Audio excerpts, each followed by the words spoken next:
So it's interesting that you touched upon what happens in the world order.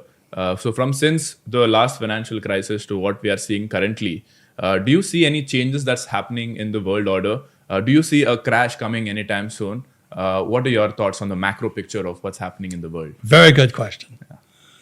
We're in the biggest change in world history now. Like this is August 2023. They just had the BRICS meeting Right. in South Africa. BRICS stands for Brazil, Russia, India, China, South Africa. Right.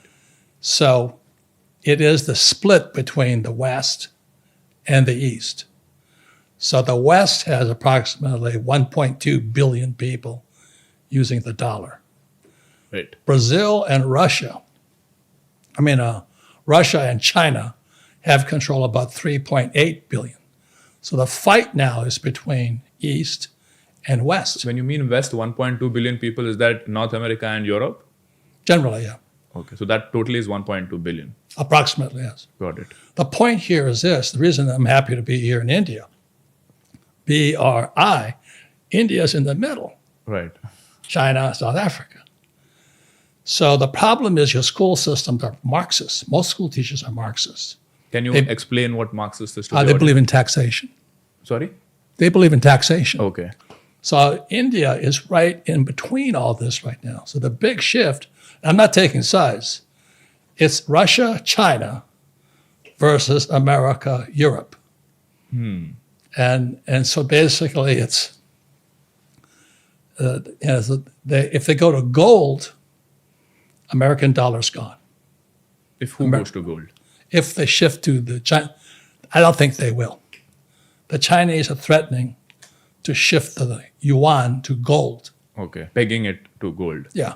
And if they do that, US dollar collapses. Right. This is trash. Right. If that happens, America goes. Right. I mean, the kind of printing that they've been doing over the last 1 or 2 years of excessive cash into the economy, what do you think is going to happen if they continue doing this in terms of the inflation? Well, there'll be hyperinflation, and then unfortunately war. Okay. Every time, this is why I'm happy to be in India. You guys just put a man on the moon. Right. The other thing good about India is your people are very peaceful people. Right. I come here, I feel like the most obnoxious man on planet Earth, You Indians are so kind, so nice, so patient. I'm like, I get this. And there are thousands of sub-communities within India. Very and kind. Somehow we just work together Yeah. all in one place. So you put a spaceship on the moon and all this, and BRICS, Right. you're in between. So just be careful. Be careful whose money you use, either the dollar or the yuan. So that's why I've been saying it's commodities, silver and gold. Right. This today is about $35 US. Okay. Okay, that's a lot of money here in India. $35 or This is $35 US. $35? This is about 2,000. Okay. Okay. Is that real? No, they're fake. Okay. This is real. The silver.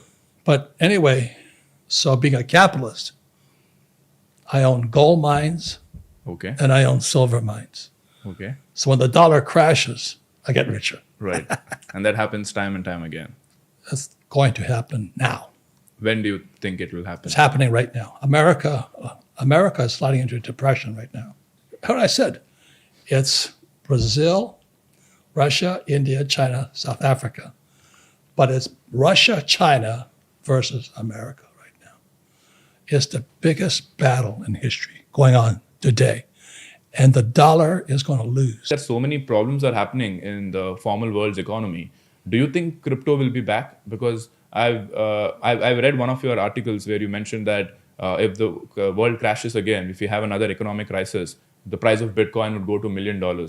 So do you see that happening anytime soon? It could, yeah. I own Bitcoin. I don't have that many. I only have 60. Okay. How many Bitcoins do you own, if you can share? Huh? How many Bitcoins do you own? I just told you, 60. 60 Bitcoins. Yeah, not many. That's a lot, but okay. But I bought, I'm not very good technology-wise, but I do take investment courses. Okay. So I was watching Bitcoin do this. Right. So it went up, down, up, down, up. This is 2009, right? Right. It hit 20,000. So you've been monitoring since 2009, Bitcoin? Okay. That's what investors do. Yeah, yeah. We're not stupid people like Right. school teachers. It hit 20,000, crashed to 1. Yeah. I said, and I waited, and then it hit 6. So I bought 60 for 6,000. Okay. So it's about 1.5 now, not much. So how did you know at that point of time when that crash happened to 6,000 that you need to buy more? Like what made you so confident that Bitcoin will go up again? Because I take investment courses. Okay. That's called fundamental investing and technical trading. Okay. Technical, most investors are technical. They're watching the market go up and down, up and down, up and down. Right. So they use options, they use shorts, all this other. Warren Buffett is not technical. Warren Buffett is fundamental. Correct. George Soros is technical. So you got to know what kind of investor you are. It's all financial education. So I just take all these courses. I watched it. It hit 60, took it out. Okay. And When I it went hit $60,000, you took it out. and I just bought 60. Okay. You don't have to be greedy. You know what I mean? Right. Right. But did you cash out when the boom happened I again? never sold. You never sold. I never sell. Got it. I only buy. So you're still bullish on it going above than what it is currently. Well, I'm kind of worried about it. I was given this my very precious gift here. A young woman, from here, Okay. gave me this gift here. I just love this. It's it's Rich Dad Poor Dad with Bitcoin on it. Wow. Nice. The reason this is important is a very simple reason. Is this is fake. Everybody who works for dollars, yen, pesos, rupee, this is fake. Stupid people work for this stuff. Okay, I mean, that's what we get, but then don't keep it like that. Put it somewhere else. well, it's fake. Yeah. So when she gave me this, I was happy because I like Bitcoin because Bitcoin is blockchain. Right. It holds its integrity, it holds its shape. So I was very honored to take this. The problem with Bitcoin, this is my warning to all the crypto guys. You messing with the federal government. That's what I was going to get to, like how it will be. Yeah, so America just this year already said they're going to come out with a CBDC, with central bank digital currency. You guys know more about tech than I ever will. Even India has come up with Yeah. something of that sort. The moment they go to CBDC, this, I'm not saying may drop.